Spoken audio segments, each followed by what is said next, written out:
In the end, Sufism is like a point of view that is going to either reveal life to you or enhance your illusions about life.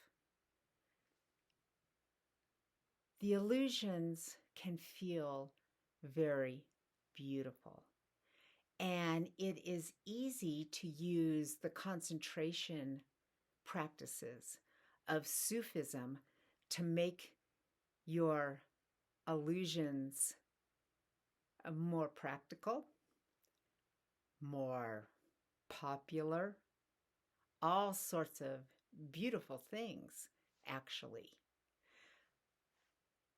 But there's always going to be something that can crack that.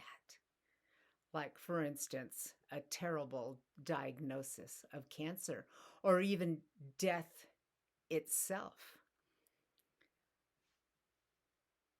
So we can enhance our illusions, or we can use Sufism as a practice to gain more and more strength all the time, more and more clarity, so that we can open up completely to life and whatever life may bring. My recommendation: open to life. The illusions are never worth it in the end. Something comes along and cracks it. That's just the way life is. We have a difficulty because there are so few enlightened, awakened Sufi teachers available to us right now. So we have examples of how to be very effectively not awake, how to live in a not awake state in the most effective, beautiful way possible. We don't have examples of,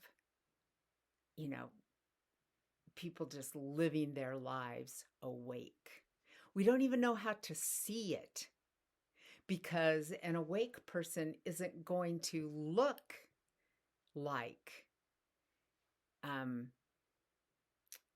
a beautiful spiritual teacher with their illusion firmly attached.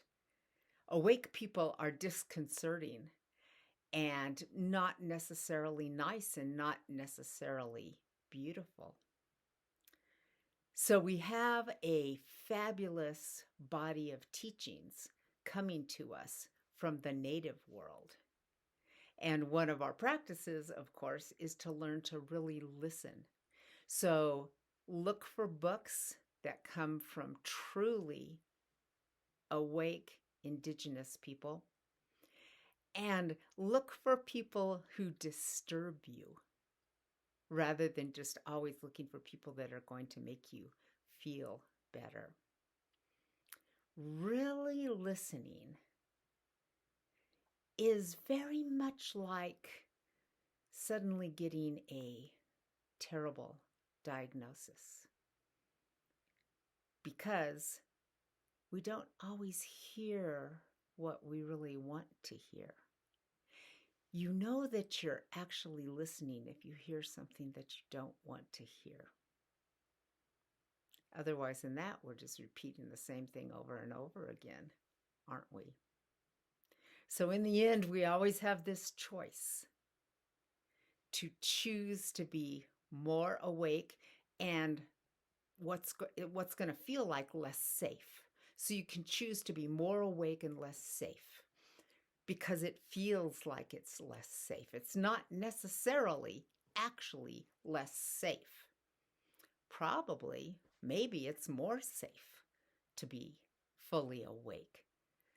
But there is this part of us, our habits, our habitually asleep nature that is afraid of letting go of its control, that we have to let go. So we have to let go of the thing that feels like it's grasping onto us. But no, die before you die. The thing that needs to die is not alive. It's not real. You are alive. So always keep that as your center of groundedness. You are alive. You are the one living your life.